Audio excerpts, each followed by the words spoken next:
Hey sports fans, Coach Nick here and welcome to B-Ball Breakdown. Don't miss our post-game show coming up immediately after the Pacers versus Knicks game tonight. Ask your questions on Twitter, we'll answer them live. Let's look at the Bulls defense because nothing impresses me more than a team that can be so dedicated and consistently focused on the fundamentals and the defensive philosophies that Coach Tom Thibodeau is preaching. No middle, ice on the pick and rolls, a terrific rotation across to the ball, and letting teams and letting players who they want to shoot long twos get open twos. It's amazing how well that works. And even in the face of a team that will score on them sometimes, you would think that the defense might give up a little bit or not be dedicated. But the Bulls have steadfastly remained concentrated on these fundamentals, and it keeps them in games no matter who they lose. If you have 5 pros out there and you execute the defensive fundamentals that Tom Thibodeau has preached all season long, you will stay in games and win a lot of games that maybe you shouldn't.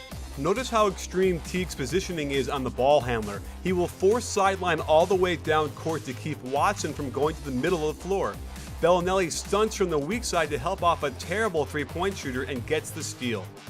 On the skip pass, Bellinelli will close out, and notice how he will simply not let Joe Johnson drive to the middle of the floor. He continues to keep his right foot higher than Johnson's left, forcing a contested three. Watch how Butler does an even better job at no middle without having to be so extreme with his positioning. He keeps in front of Johnson, angles him out of the lane, and pressures the shot beautifully. Watch what happens when you allow middle penetration. You make CJ Watson look like an all-star scoring over 3 people.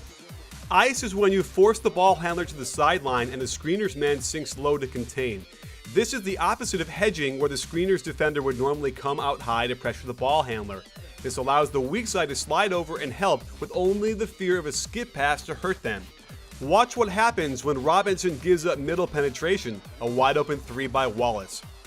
Here's another example of ice without a formal screen set on the ball handler. Noah contains while Robinson forces D. Will towards the baseline. The one thing this gives up is a pick and pop, something the Bulls are happy to give up. Here's another great example of ice. Because the Nets offense is so stagnant, Taj Gibson gets cavalier and doubles the ball in the corner. The weak side defenders are all in perfect position to defend, and Blatz drives right into the teeth of the defense, but the Bulls can't come up with a steal, and Brooks hits a tough shot in the lane. On the high screen and roll, the Bulls' big men stay in the lane to contain penetration, relying on the guards to hustle around the screen and pressure the ball handler. Sometimes the Bulls will rotate onto the roll man as Butler helps one pass away. However, you can see that Butler is shading his help to prevent the pass back to his man and immediately sprints back to get Johnson. Another screen and roll forces Taj Gibson to contain and Bellinelli to help on his man Blatch. Watch how Gibson and Bellinelli switch expertly so as not to have a mismatch down low. Muhammad prevents middle penetration and the Bulls give up a long 2.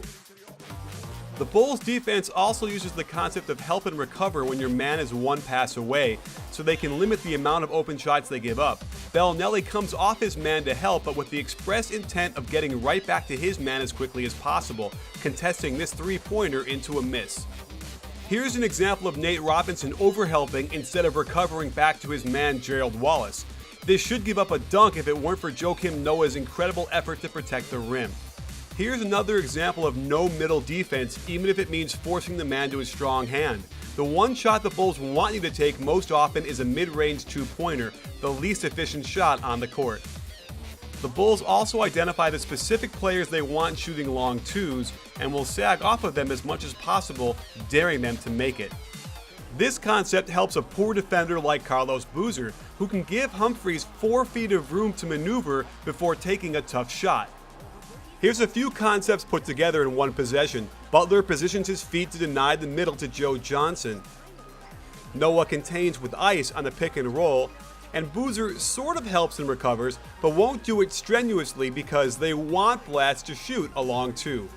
The Bulls' backline of defense works together very well as Boozer and Noah move on a string together to help defend this pin down. Notice how Boozer steps up but also keeps a hand in the passing lane to his man setting the pin down.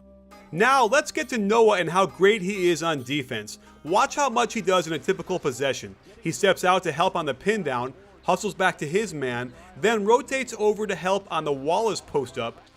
He then steps up to help on the Deron Williams drive, which causes a kick out and a long contested jumper.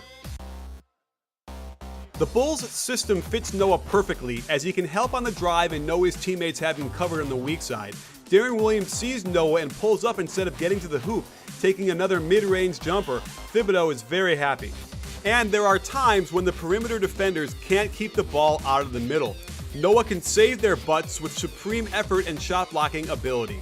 Noah devastated Brook Lopez's postgame to the point where the Nets barely tried to get Lopez the ball down low. And here is Belinelli coming way off his man to contest the Lopez shot, since he wouldn't mind if his man, Gerald Wallace, took another long jumper. Just watch the Bulls' defense in action at its best. Belinelli keeps Joe Johnson along the sideline, Noah rotates over to help while Butler slides down to help on Lopez. On the swing pass, Butler runs D-Will off the three-point line, and although Belinelli should have stayed with Joe Johnson in the corner, Butler smartly breaks off from Williams' cut to jump out on Johnson and contest the shot. So there you have it, sports fans. Defense like that, to me as a coach, is pure poetry in motion.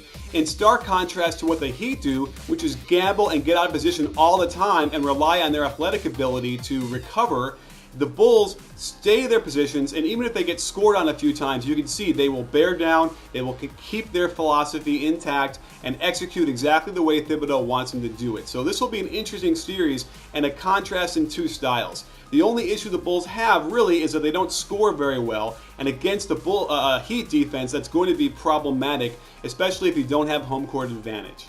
Well, stay tuned for lots more coming up. Don't miss our post-game show tonight after the Knicks-Pacers. It'll be great.